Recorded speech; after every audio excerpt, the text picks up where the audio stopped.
back to our channel, Soap fans. Today is an absolutely beautiful day to dive right back into the endless, heart-stopping drama of Genoa City. Grab your favorite cup of coffee, settle into your comfiest chair, and let us unpack the latest psychological twists and turns that are keeping us all on the edge of our seats. What happens when the ultimate puppet master suddenly realizes that someone else is pulling her strings?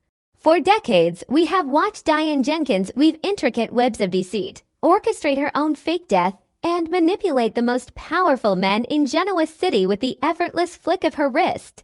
She has always been the smartest person in the room, the woman who is 10 steps ahead of everyone else, calculating her survival with cold precision. But right now, Diane is trapped in a psychological nightmare that is slowly, methodically unraveling her brilliant mind. Locked away in the isolated, heavily fortified home of the deeply disturbed Dr. Lawrence Markham, Diane is fighting a silent battle she might actually lose.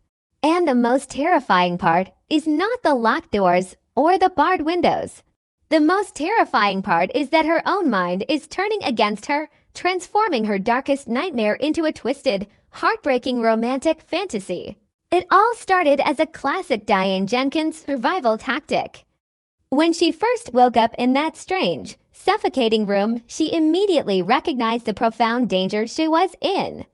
Dr. Markham, with his chillingly calm demeanor and his perverted desire for absolute psychological control, is not a man you can overpower physically. Diane knew that brute force or screaming for help would get her nowhere in a house designed to keep secrets. So she resorted to the one weapon that has never, ever failed her, her charm. Her initial plan was brilliant in its simplicity and deeply rooted in her history of survival. She decided she would pretend to fall in love with him. She would stroke his massive ego, play the role of the vulnerable, broken woman who desperately needs a savior, and wait for that one crucial moment when he lets his guard down. She planned to use his twisted affection to unlock those heavy doors and sprint back to her life, back to Jack Abbott, back to the world where she is in absolute control. But Diane severely underestimated the sheer psychological warfare that Dr. Markham is capable of waging. This is not a man who can be easily seduced by a batting eyelash or a soft, fleeting whisper. Markham is a master of gaslighting, a clinical predator who knows exactly how to dismantle a human psyche piece by piece until there is nothing left but compliance. He has completely isolated Diane from the outside world. There are no phones, no televisions, no windows to the bustling streets of Genoa City. Her entire universe has shrunk to the four walls of his house, and he is the only living soul she interacts with. Day after day, hour after hour, he subjects her to his insidious therapy sessions. He speaks to her in that soothing, measured voice, constantly reinforcing the narrative that the outside world is dangerous, that her mind is fractured, and that he is the only one who truly understands her pain. The most devastating weapon in Markham's arsenal is the information he selectively feeds her about Jack Abbott. Diane is already vulnerable, terrified, and desperate for rescue, clinging to the hope that her husband is tearing the city apart looking for her. But Markham ensures she feels completely, utterly abandoned. He drips poison into her ear, telling her that Jack has moved on, that Jack is busy parading around town with Patty Williams, leaving Diane in the dust. To Diane, this is a fatal blow to her heart. She does not know the truth. She does not know that Jack is currently trapped in his own agonizing nightmare, forced to fake a romantic relationship with his abuser, Patty, just to gather intelligence and ensure Diane's survival. Jack is sacrificing his dignity and his sanity to save her, but Diane cannot see that. All she sees is the narrative Markham paints for her, a cold, cruel world where Jack has forgotten her, leaving her to rot in this gilded cage. Human beings are simply not built to withstand endless isolation and psychological manipulation without fracturing. As the days bleed into weeks, the boundaries between Diane's fake affection and genuine emotion begin to blur in the most tragic way imaginable. It is a textbook, terrifying descent into Stockholm Syndrome. At first, her smiles were calculated, her touches were forced, and her words of affection were merely tools for escape. But slowly, the terrifying reality of her situation becomes too heavy to bear, and her traumatized mind seeks refuge in the only comfort available, her copter. When Markham brings her tea, when he speaks to her with that manufactured gentleness, Diane's brain starts to rewire itself to survive the trauma. She stops seeing the locks on the doors and starts seeing the safety he claims to provide. The transition is subtle but profoundly disturbing. There is a moment where Diane looks at Dr. Markham, and the cold calculation in her eyes is gone, replaced by a genuine, terrifying vulnerability. She begins to internalize his twisted therapy. She starts to believe that maybe she is broken, maybe she did have a catastrophic mental breakdown just as he said, and maybe Markham is the only one who can put her back together.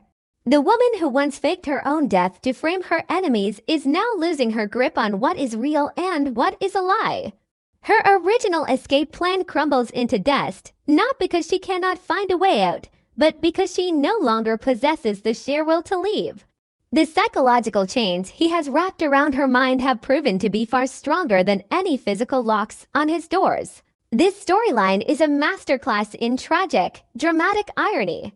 On one side of Genoa City, we have Jack Abbott, a man tearing his own soul apart, forcing himself to smile at Patty Williams, enduring her delusional fantasies of destiny.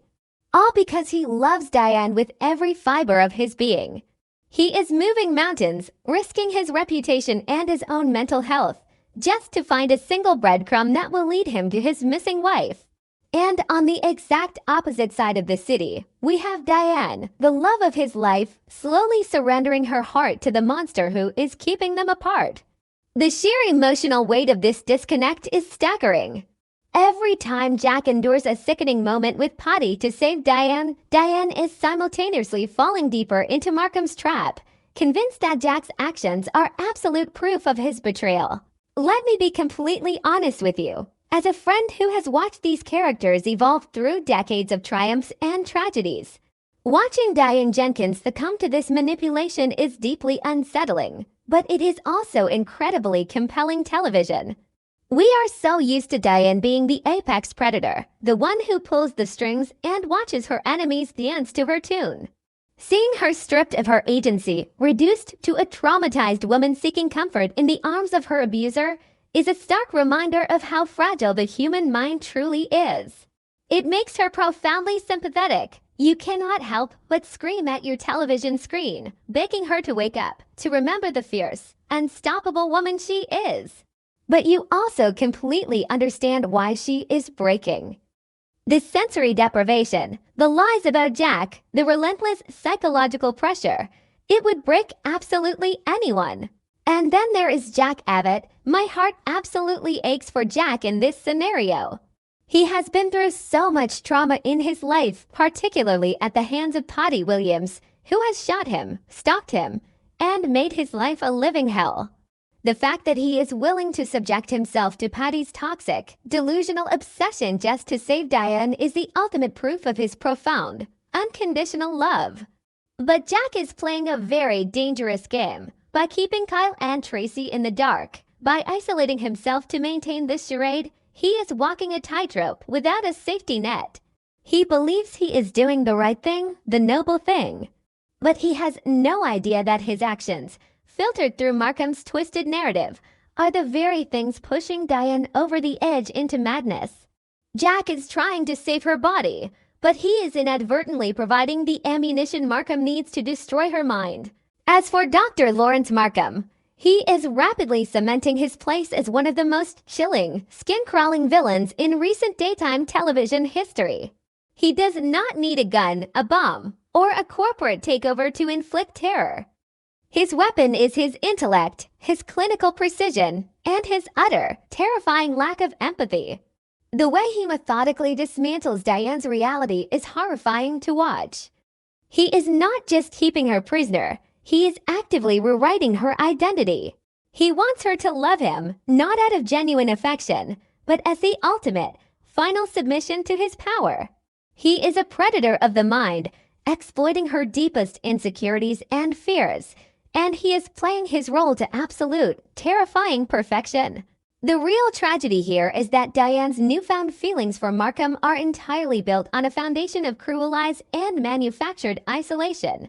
If she knew the actual truth, if she knew that Jack was fighting for her, that Patty was the architect of this misery alongside Markham, she would tear that house apart with her bare hands to escape.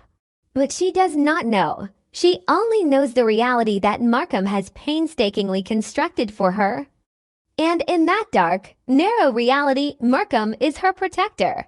He is the one keeping the scary, unpredictable world at bay. He is the one who stays by her side when Jack supposedly left her for another woman. It is a sick, twisted dynamic, but to a mind fractured by trauma and isolation, it feels like a desperate lifeline. This situation is a ticking time bomb, and the explosion is going to be absolutely spectacular.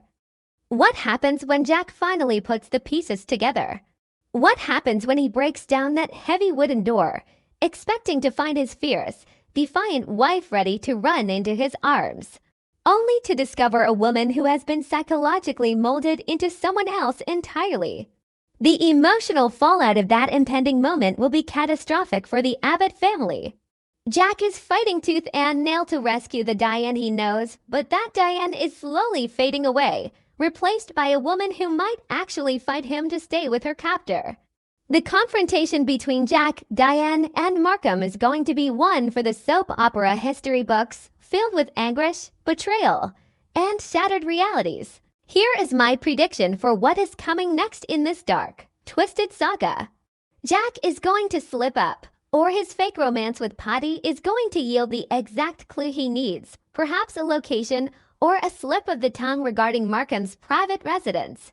Jack will rush to the rescue with the authorities, entirely unprepared for the fragile psychological state Diane is in. When Jack bursts into that house, Diane isn't going to run to him with tears of joy. She is going to shrink away from him in fear. She is going to look at Jack not as her savior, but as the man who callously abandoned her, and she is going to look to Dr. Markham for protection.